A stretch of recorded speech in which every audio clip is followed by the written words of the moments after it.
Hello, everyone. Welcome back to Classic Comics. The new Aquaman trailer has been released today, which will be coming out a couple of days before Christmas.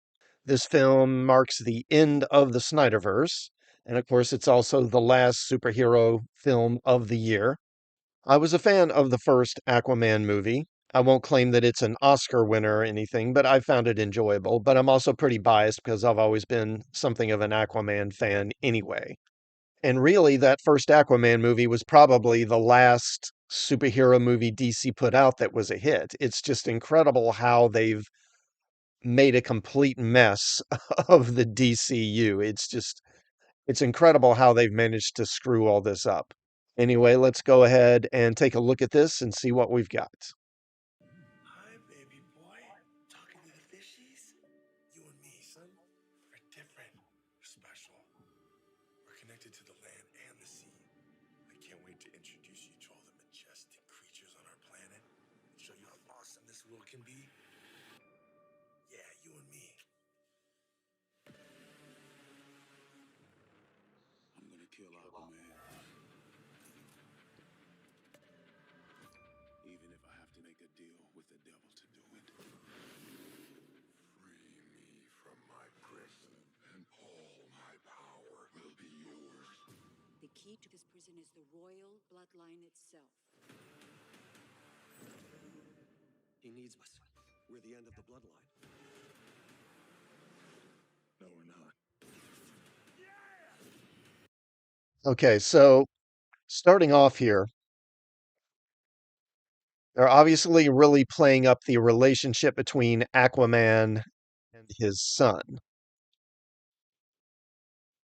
And I suspect what they're doing is they're going to be borrowing from the Death of a Prince story that was published back in the late 70s, which had Black Manta taking Aquaman's son hostage and forcing Aquaman and Aqualad to fight each other to the death, kind of in like a gladiator style fight.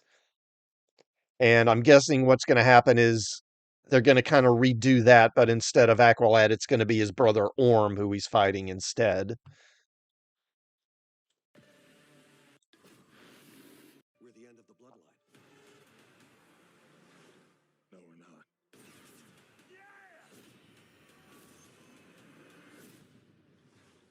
Manta took Junior. Yeah. He must be stopped.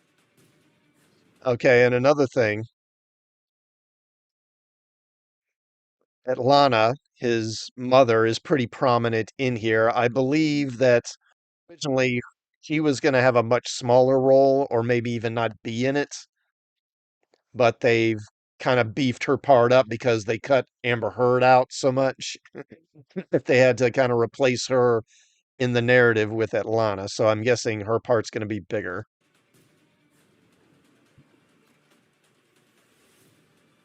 I'm coming for you.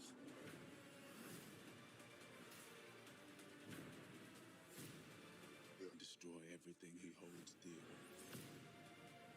You want blood? Come get it!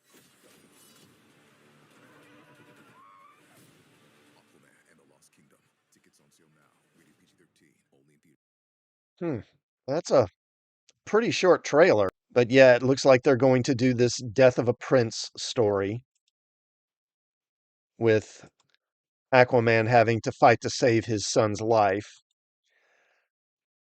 And I'm glad they are doing this sequel. I've always been a fan of Black Manta. That is such a cool shot there, right there. And I've been waiting to see Aquaman and Black Manta fight in live action pretty much my whole life. So I am pumped for this. We've got another magic trident. I don't know. That's not from the original story. So I don't know. I'm not that thrilled with that, but I understand they have to do something to make him more of a threat to Aquaman.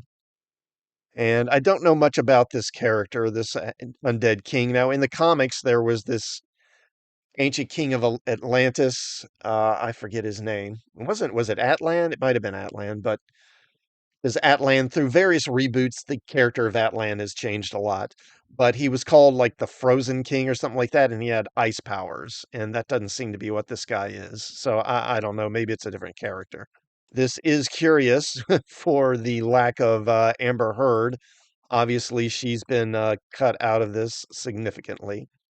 This thing I think has pretty much been reshot nearly to oblivion because they had to do reshoots to get around Amber Heard, and cut out her role and then beef up Atlana.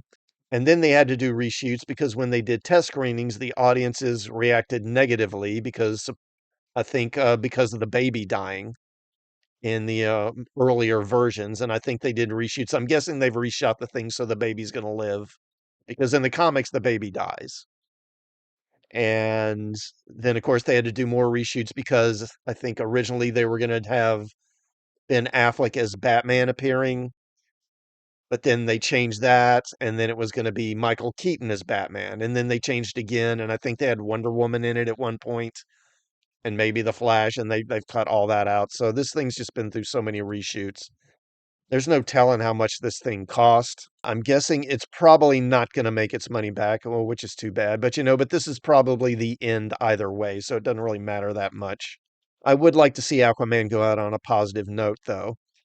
And at least this is better than when we last saw him at the end of Flash when he was passed out drunk and laying face down in a puddle on a sidewalk in the Flash. So I guess that's an improvement. But let me know what you think of the Aquaman trailer. Do you think this looks good? Do you think it looks like crap? Are you looking forward to the movie? Are you dreading it? Do you think it's going to be a success or do you think it'll be a disaster? Let me know in the comments. And also, please do like this video and please do sub to the channel while you're here and check out some of my other videos. And I will see you all next time. Thanks for watching.